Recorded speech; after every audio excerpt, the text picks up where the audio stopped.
Some of us grew up hearing that money is the root of all evil, or that being humble means being broke in a way. We've been conditioned to believe that there's something inherently unholy about having a surplus. But if you look at your life, you'll realize that it's very difficult to be a blessing to others when you're struggling to be a blessing to yourself. The truth is, your bank account will never outperform your mindset. If you've got a poverty software running in your mind, you can work 80 hours a week and you will still find a way to end up at zero. You don't need more hustle. You need a new operating system. In this video, I'm sharing 5 specific verses that did more than just encourage me. They completely rewired the way I think about value, provision, and wealth.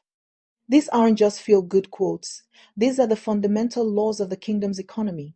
By the time we get to the 5th verse, you're going to understand why wealth is not just an option for the believer, it's an assignment.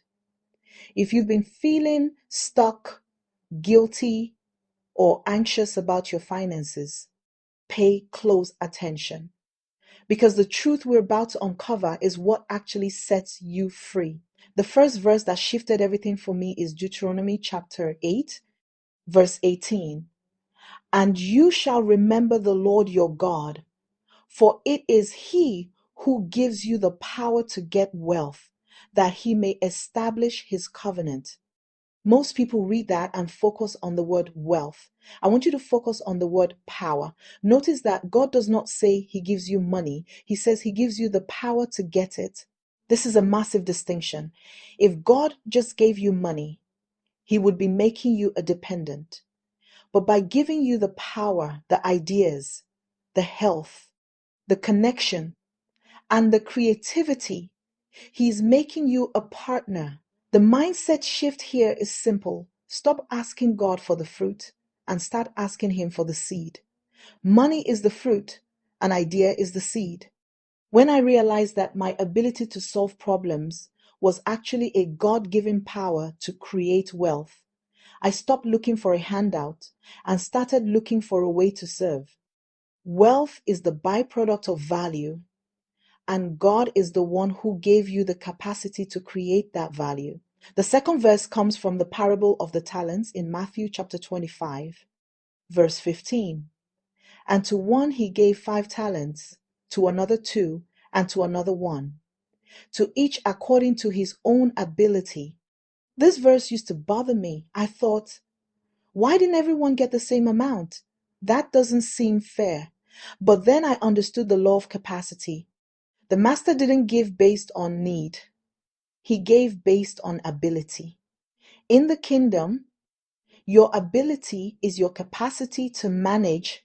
If you are faithful with a little, you are given more.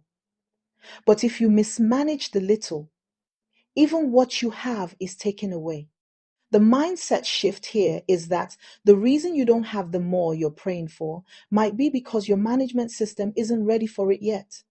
If you can't manage $1,000, $10,000 would actually ruin your life. So instead of praying for a bigger harvest, start praying for a bigger capacity.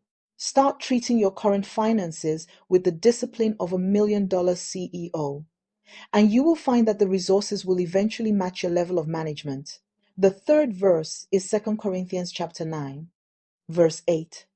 And God is able to make all grace abound toward you, that you, always having all sufficiency in all things, may have an abundance for every good work. This verse defines the why. Why does God want you to have an abundance? Is it so you can buy a bigger house or a flashier car? Those things aren't bad, but they aren't the purpose. The purpose of abundance is every good work. You cannot fund a mission. You cannot build a school. And you cannot help a neighbor in crisis if you are just barely sufficient. When I realized that my wealth was the fuel for my assignment, the money guilt disappeared. I stopped trying to be small so I could be holy. I realized that the more I had, the more I could do for the kingdom. If you have a big heart, you need a big bank account to match it. Wealth in the hands of a person with purpose is a tool for liberation. This next one is a law that most people ignore to their own detriment. Proverbs chapter 11, verse 24. There is one who scatters, yet increases more, and there is one who withholds more than is right, but it leads to poverty. This is the most counterintuitive logic in the world. The world tells you that to have more, you must hoard and save and clutch. The kingdom says that to have more, you must scatter. Think about a farmer. If a farmer is so afraid of losing his seeds that he keeps them all in the barn, he will eventually starve. The only way to get a harvest is to lose the seed. When you withhold more than is right, meaning you refuse to give, you refuse to invest, and you operate in a spirit of fear, you are actually inviting poverty. Wealth is like water. It's meant to flow. When it stops flowing, it becomes stagnant and toxic. When you become a person who is willing to be a conduit, God will make sure you are never dry. The increase happens in the scattering, not in the hoarding. Finally, Proverbs chapter 13, verse 22. A good man leaves an inheritance to his children's children. This verse changed my timeline. Most of us are thinking about how to pay our bills by Friday. A good man, according to the word, is thinking 2 generations ahead. If you aren't building something that can outlive you, you are thinking too small. This verse forced me to move away from income-based thinking to asset-based thinking. Income stops when you stop. Assets keep working for your grandkids. When you start thinking about children's children, your daily decisions change. You stop spending on things that depreciate and you start investing in things that appreciate. You move from being a consumer to being a legacy builder. You realize that you aren't just working for a paycheck, you are working to change your family tree forever. These 5 verses didn't just change my mind, they changed my life. But information without application only leads to frustration. You have to take these laws and begin to walk them out.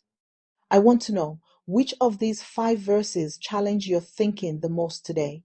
Was it the power to get wealth or the mandate to think 2 generations ahead? Drop a comment below. I read every single one, and I want to see this community grow in wisdom together. And remember, shifting your mindset is the first step, but having the right tools for the journey is the second. Whether you are working on your management capacity or looking for ways to build that inheritance, I am here to help. I have put a list of resources for you in the description of this video to help you bridge the gap between where you are and where you're called to be. Your potential is a gift from God. What you do with it is your gift back to Him. Let's make it count. I'm Fumi. This is Fumi Vox. Let's get fit together. I'll see you in the next video.